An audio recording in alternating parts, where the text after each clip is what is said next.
Everyone, and welcome to another edition of All About the Cars of Gran Turismo 7. In this video, we're going to learn all about the 1969 Chevrolet Corvette Convertible C3. Well, this car can be acquired in two ways. So first, it can be acquired by purchasing it here at the used car dealership for 50,700 credits. And as many of you may or may not know, the used car dealer rotates cars in and out of the dealership every day, so this car may or may not be available for you to purchase at the time that you watch this video, but it will eventually be available for purchase once again as it rotates back in to the dealership. Now, the other way that you can acquire it, I just want to make sure I get it right, so I'm going to come down to the cafe here, and under menu books, come down here to the Chevrolet collection, and here it is right here. So you have to complete menu book number 27 and you can get this car for free and you don't even have to buy it. So we're going to back out to the main menu here and go back up to used cars.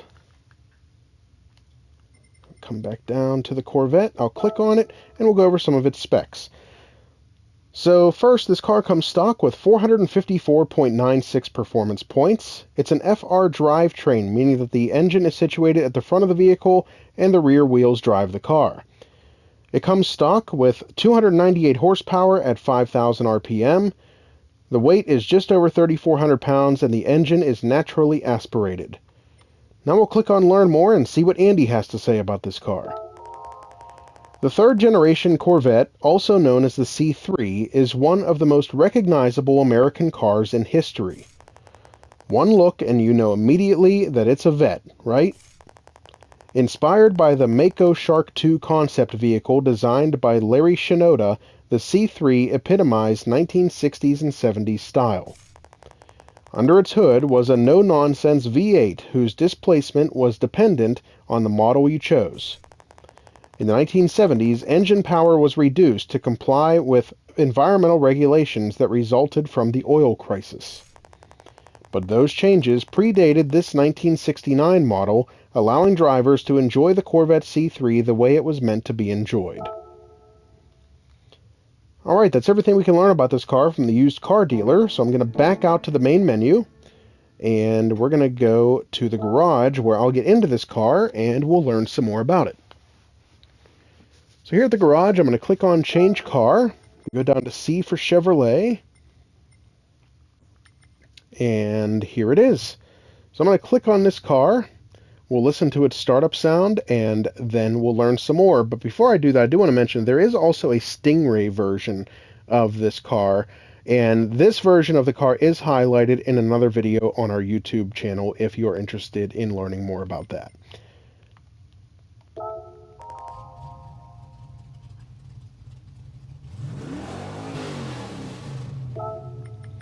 Alright, we're going to click on Car Collection, go to this vehicle, and we'll learn some more by reading this short description.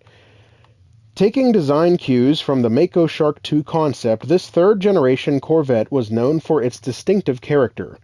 A full model change in the fall of 1967 brought the new C3 Corvette Stingray as a 1968 model. It was very reminiscent of the Mako Shark II show model, which was displayed at the New York International Auto Show in April of 1965.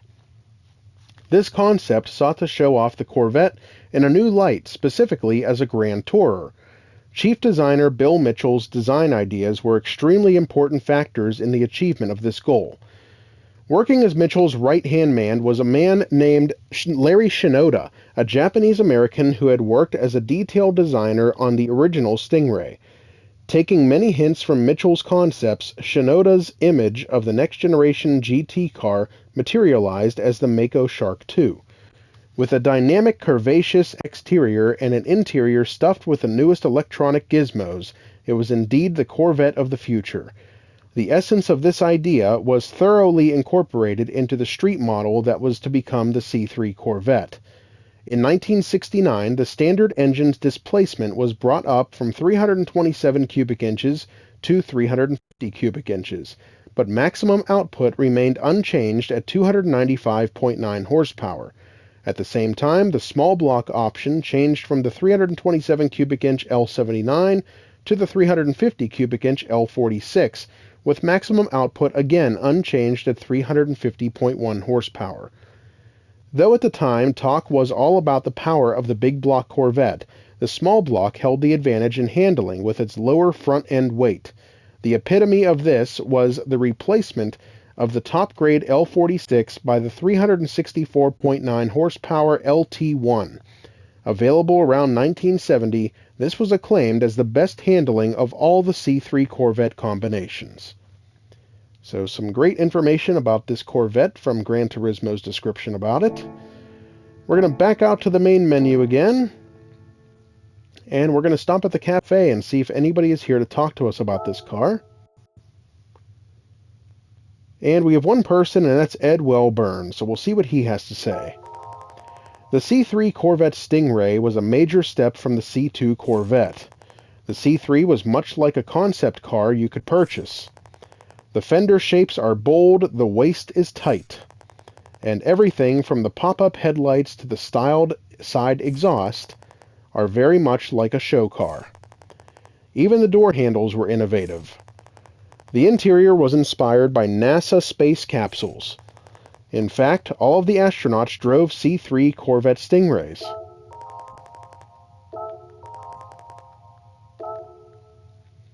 Alright, that's everything we can learn about this particular car on Gran Turismo 7, but we're going to make one last stop at the tuning shop, where I'll show you everything that can be done to improve this car's performance and power.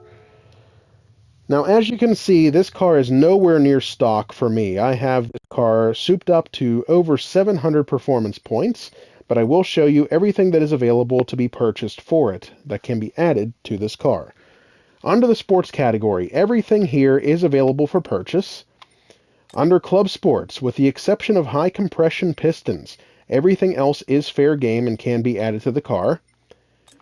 Under Semi-Racing, you cannot add a turbocharger or an intercooler, but everything else on this page is available for purchase. Under Racing, with the exception of the anti-lag system, the torque vectoring center differential, the fourth stage of weight reduction, and the active LSD controller, everything else on this page is available for purchase and can be added to this Corvette. So lots that you can do to improve this car's performance and power and get it ready for the track. That's everything we can learn about this car, so I hope you enjoyed the video, and I hope it helped you to determine whether or not you'd like to add this car to your collection. Stay tuned for more videos highlighting all of the cars of Gran Turismo 7. Don't forget to like and subscribe to our YouTube channel. Thanks for watching. We'll see you next time.